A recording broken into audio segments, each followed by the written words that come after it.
What's up, guys? Welcome to another Habits of a Successful Parisi Performance Coach. Today, we're going to talk about the depth jump.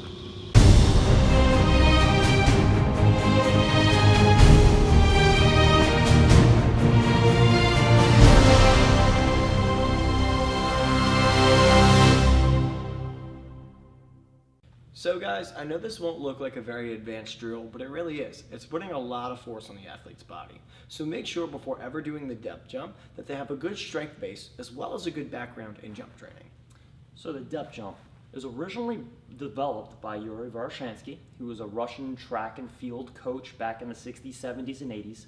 We're going to go ahead and show you guys the progressions for athletes who are ready to perform the depth jump. All right, the first drill in our progression for depth jump is something called a shock drop.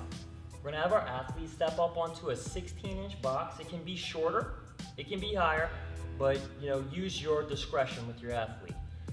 We're gonna have Joe step off the box, not jump, but step off the box and land in a landing position, contracting all his muscles.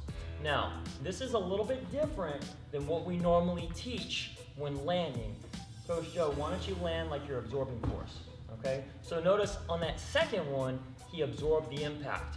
On the first one, and Coach Joe can show us again, this is an accumulation of force.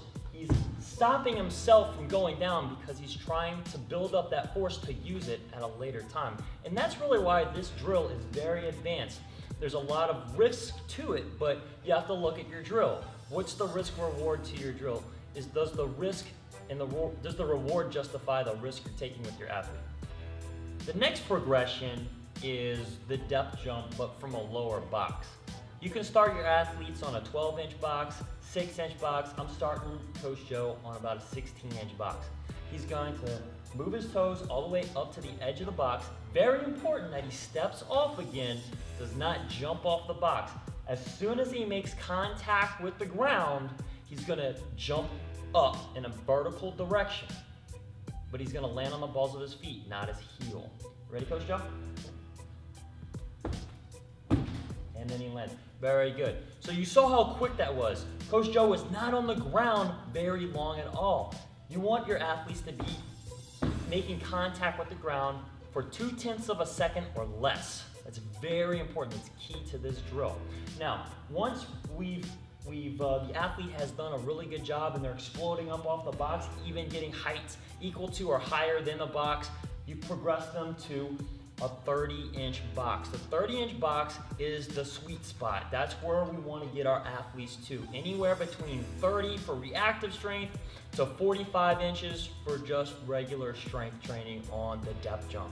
So same thing applies on the high box. Coach Joe's gonna be on the edge, he's gonna drop off, immediately explode up in a vertical direction, land on the balls of his feet in the landing position, and then he's gonna repeat this about 4 to 5 times.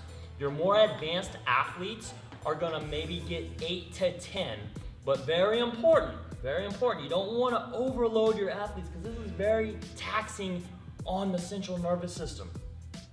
You want to give them plenty of rest between their sets, as high as 6 to 8 minutes. So you're going to probably do things off to the side before coming back to get another set of the depth jump.